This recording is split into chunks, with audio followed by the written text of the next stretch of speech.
What's up guys? Jason here. Today we're going to talk about what does the perfect credit profile look like, because I want you guys to get the best rates on your next loan. So let's take a look at that coming up. First, we need to figure out what the important credit terms are. This can be a little confusing because there's very similar names that have important differences that we need to understand. The first thing to understand is a credit report. A credit report is the information that the credit reporting agencies, CRAs, keep on file based on your social security number. TransUnion, Equifax, and Experian may all have different information on you, but it's going to be relatively the same. Your credit score is a score based on what's in your credit report. Your score is going to vary because there's different types of FICO scores, and you're going to have different information in the various profiles. Then there's a consumer education report. I want you to think of this like the Junior Varsity of your real report. This isn't quite what's in your real report. It typically only goes about 2 years back, and it's basically a best guess. This is the type of thing that you're going to receive for free from a lot of the various places you can get a report. It's maybe from your credit card or from other places. You can trust these at a minimal level. So what is your credit profile? Your credit profile is the combination of your credit report and your credit scores and your other financials such as assets and liabilities. This is important to understand because depending on the type of loan that you're trying to get will determine the amount of scrutiny that goes into the loan process. The most common types of loans you might be interested in are credit cards, car loans, mortgages, and mortgages have the absolute most scrutiny out of all of them. You might be wondering, what is the purpose of a credit profile anyway?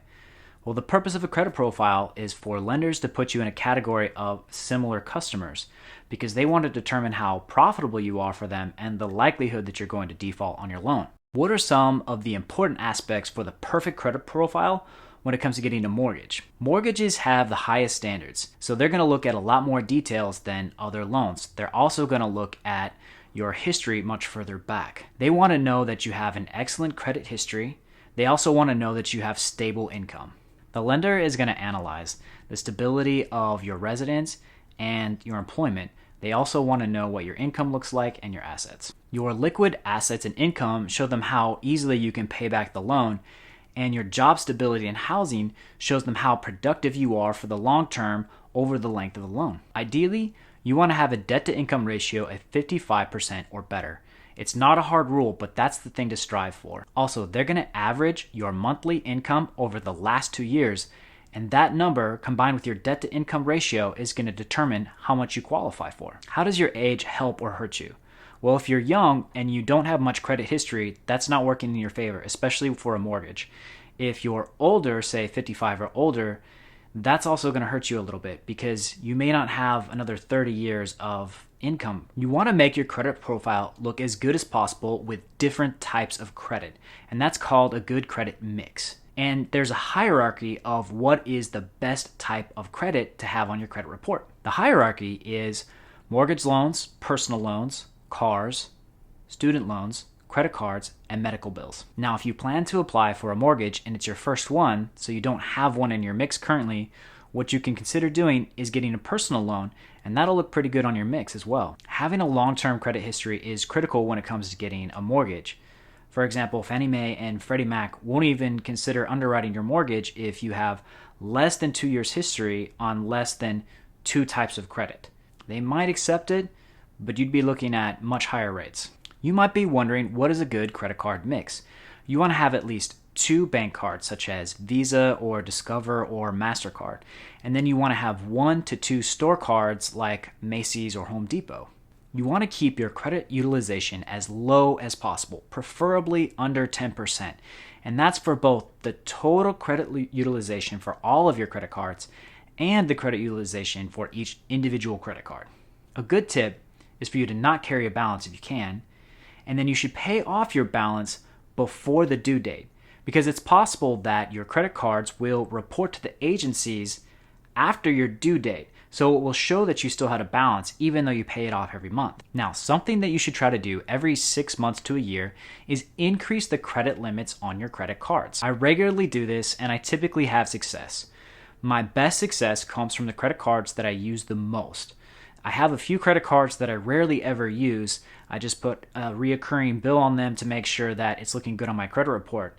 When I call for those, they typically won't give me an increase. However, when I call for the ones that I have a lot of activity on, I usually do get an increase. And when you do call to get an increase on your credit card, they might ask you, how much do you want to increase? Simply ask them, how much can I get an increase for? And then get that amount. Are there loans that don't help your credit profile? Yes.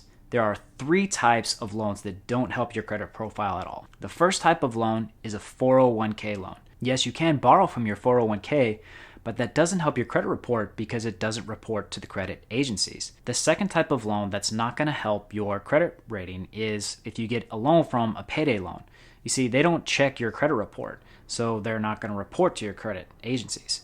So there's really no benefit in it. And the third type of loan that doesn't help your credit report is the rent-to-own furniture or electronics. Same situation as payday loans. They don't check your credit report, nor do they report to the credit reporting agencies. When do you need to start working on the perfect credit profile for a mortgage? Ideally, you want to start out 2 years before it's time to shop for your mortgage. You want to have as little debt as possible so that you can get the best debt-to-income ratio, which you can therefore get the most amount of money for. Lastly, those 2 years give you the chance to get the best possible credit score so you can secure the best rate for your loan. There's so much to know about credit, and I've only barely covered the surface.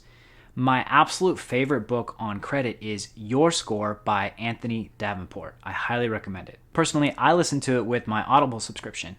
I love my Audible subscription because you get 2 free books to start out and the first 30 days are free. And then you get 1 credit every month and you can cancel it anytime. You can get any Audible book you want and the rest of them are 30% off. The absolute best part is that you can return any of your books because some books just aren't worth listening to twice, and I use that feature all the time. It's one of my favorite subscriptions. Thank you so much for watching. Now you know what the perfect credit profile looks like, and I hope you get the absolute best rates next time you go out to get a loan. Make sure you hit that like and subscribe. I have a lot more videos coming teaching you all about credit and everything else. Thank you.